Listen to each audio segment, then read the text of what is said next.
Agora, meu querido, vem a próxima competência. Como assim competência, professor? Se eu não fizer, eu sou incompetente para a prova do Enem? Sim! Então não queira ser um Zé Ruela incompetente, entenda isso que eu vou falar agora. Veja só, nós vamos falar a respeito dessa competência número 4, que é demonstrar conhecimentos linguísticos necessários para a construção da argumentação.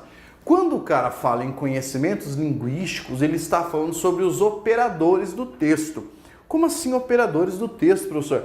Operadores argumentativos. Você saber utilizar um pronome, saber utilizar um advérbio, saber utilizar ali no meio uma conjunção. Então, olha só, se você tem aqueles professores que falam assim, viu, não é para você decorar, é para você entender. Então, você faz o seguinte, você pega e ó, pum, butina na lataria desse cara. Porque você não vai ter capacidade de escrever um texto se antes você já não tiver um know-how, não tiver um banco de dados, né, lá na sua cabeça que trate desse assunto, né? Um banco de dados com palavras para você utilizar como conectivos. Então vamos lá. Essa parte da matéria fala sobre um tópico bem interessante que você estuda em língua portuguesa, em produção de textos, que é o tópico da coesão. Então vamos lá, olha só.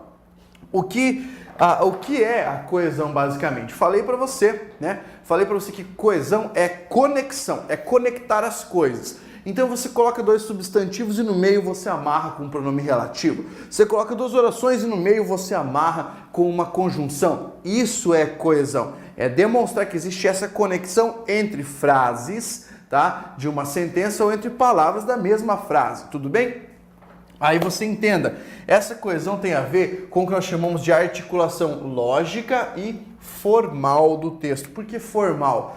Porque não está pensando apenas sobre as ideias, está pensando sobre a relação entre as palavras. E aqui toda a parte de concordância está envolvida, toda a parte de construção da frase, desde a ortografia até mesmo a relação que pode haver de conexão entre as palavras. Por exemplo, você sabe que a palavra cujo, o pronome cujo, não pode ser utilizado em outra circunstância se não for como um pronome relativo, tá? A menos que estiver substantivado, mas o que eu estou falando aqui, saber qual é a função de cada palavra. E você estuda isso em que momento? Quando você pega a aula de língua portuguesa.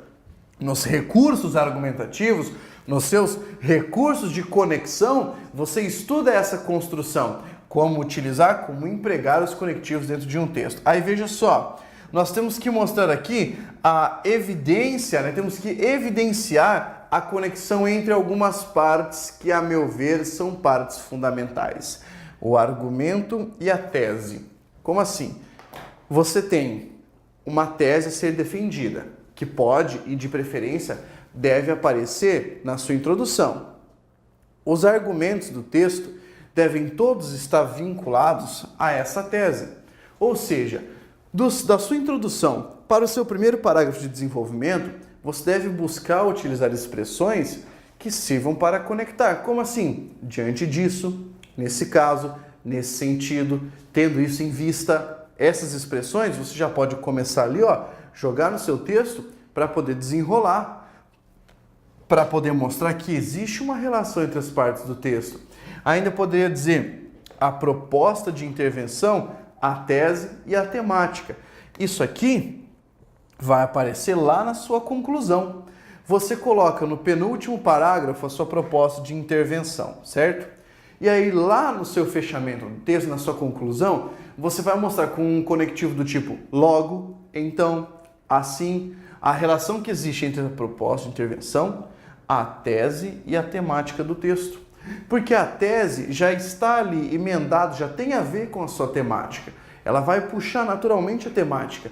Então você vai ter que mostrar. Logo, entende-se que a proposta, a proposta que você colocar, está fundamentada para resolver o problema do não sei o quê. Porque se mostra como a saída mais plausível para a situação. Tá? Mais favorável para a situação, ou mais lúcida. E aqui você está mostrando, além de tudo, a opinião, que é aquilo tão caro à redação do Enem. Mostrar a opinião de uma maneira assim, uma maneira evidente, mas sem partir para a grosseria que seria colocar eu acho que, eu penso assim. Nunca faça isso, afinal de contas isso mostra que você não detém muitos conhecimentos a respeito de construção de texto. Bem, também é preciso entender que os parágrafos devem estar conectados por esses mecanismos linguísticos. Então veja, entre um parágrafo e outro você pode colocar uma expressão do tipo ademais,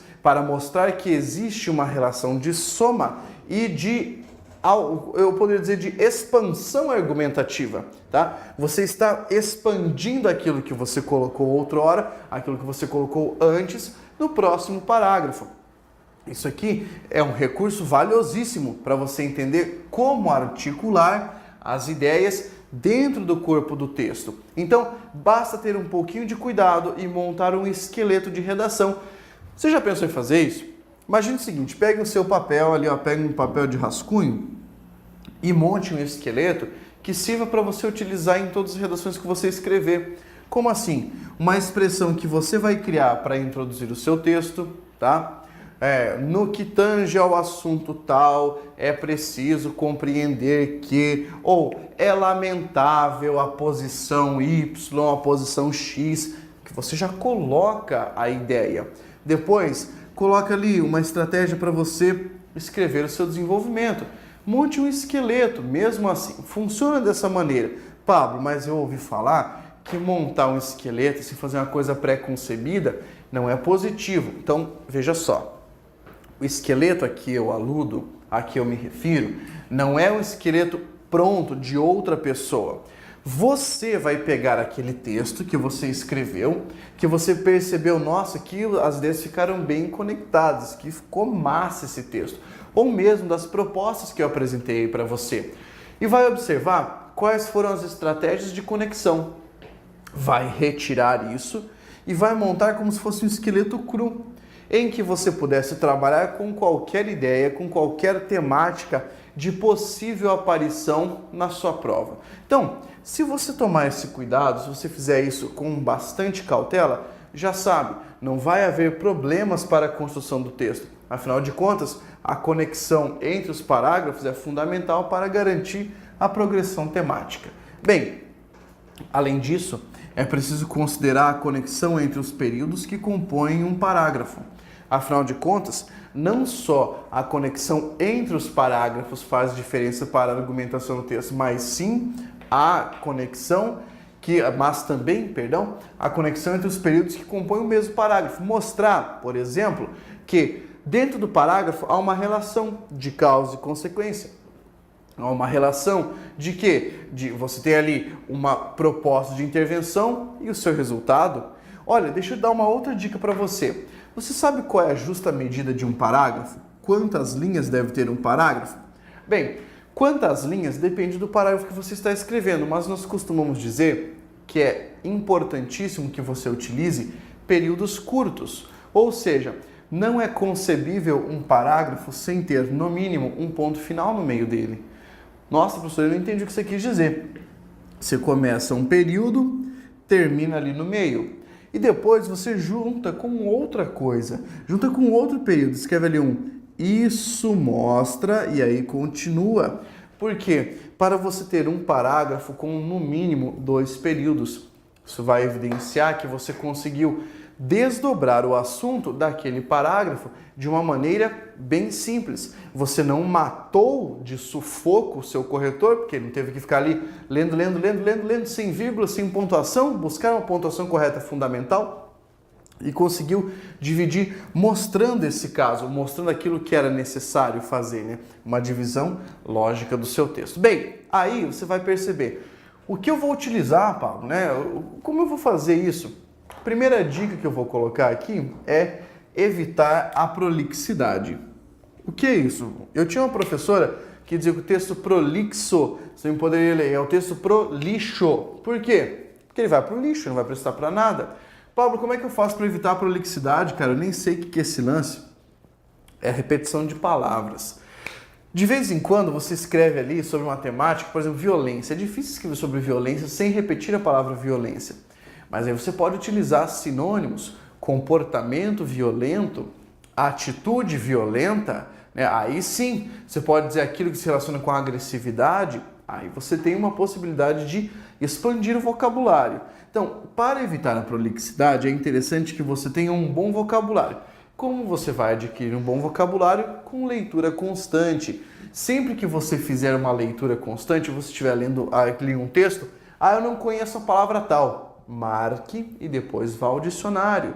Por quê? Porque é ele que vai expandir o seu vocabulário, ele que vai auxiliar você a entender aquilo que você estava lendo. Consequentemente, você pode utilizar isso depois para escrever em uma redação. Lembre, não queira pegar palavras difíceis, palavras assim que ninguém conhece, aqueles arcaísmos, aqueles rebuscamentos. Busque, de fato, conhecer sinônimos, propostas de reescrita para o mesmo termo, porque assim você evita a prolixidade. Aí, olha só, usar conectivos. Existe uma lista aí bem extensa, bem exaustiva de conectivos para você utilizar, para você decorar, para saber para que serve, vai usar para quê, enfim. Eu vou sugerir aqui, advérbios, tá? Pega a lista de advérbios e centralize sua atenção em advérbios de tempo, advérbios de lugar e advérbios de modo. Por quê? Esses termos localizam o leitor inicialmente, posteriormente, tá? Aqueles que indicam relação de causa e consequência, conclusão, e daí eles vão aparecer ou como advérbios ou como as chamadas locuções adverbiais, com mais de uma palavra. Enfim, nós temos uma lista quase que infindável no seu material. Leia, porque isso vai te ajudar muito na hora de escrever o texto.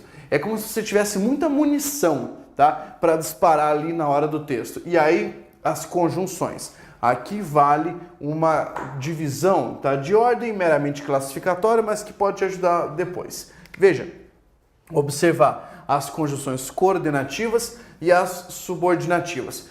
Para a construção de um texto, convém lembrar quais são as conjunções coordenativas, as aditivas, aquelas que mostram a relação de adição, assim como há termos ali no seu material que também mostram isso, as conjunções aditivas. Lembrar que nós temos as explicativas e as conclusivas. Talvez as conclusivas sejam ainda mais importantes para o seu texto, para a sua redação. Por quê?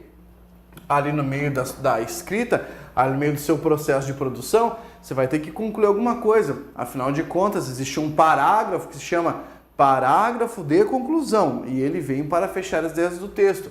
Começar com uma conjunção conclusiva é a chave para mostrar o conhecimento desses mecanismos linguísticos. Depois, conjunções subordinativas.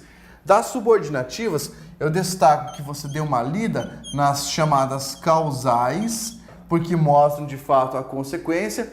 Dê uma olhadinha nas consecutivas também e eu vou sugerir para você olhar ali, as concessivas, tá? Concessivas e todas as outras conjunções subordinativas para que você tenha o quê? Para que você tenha ferramentas, para que você tenha munição. Por que eu digo munição?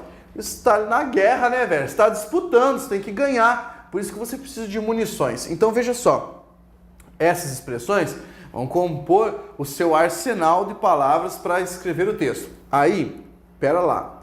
Eu falei para você que isso aqui ia te ajudar? Sim. Você pega aquela lista de todas essas palavras e monte um esqueleto. Qual é o melhor esqueleto de redação? Aquele com o que você se sente confortável para escrever um texto. É assim, parte dessa premissa. Você tem que estar confortável para escrever o texto. A escritura do texto depende apenas de você. E é um momento em que você vai mostrar toda a sua capacidade de articular ideias dentro de 30 linhas, no máximo 30 linhas. Maravilha? Então, aqui nós fechamos essa parte dessa competência e, é claro, vamos para o próximo aí para você continuar estudando. Simbora!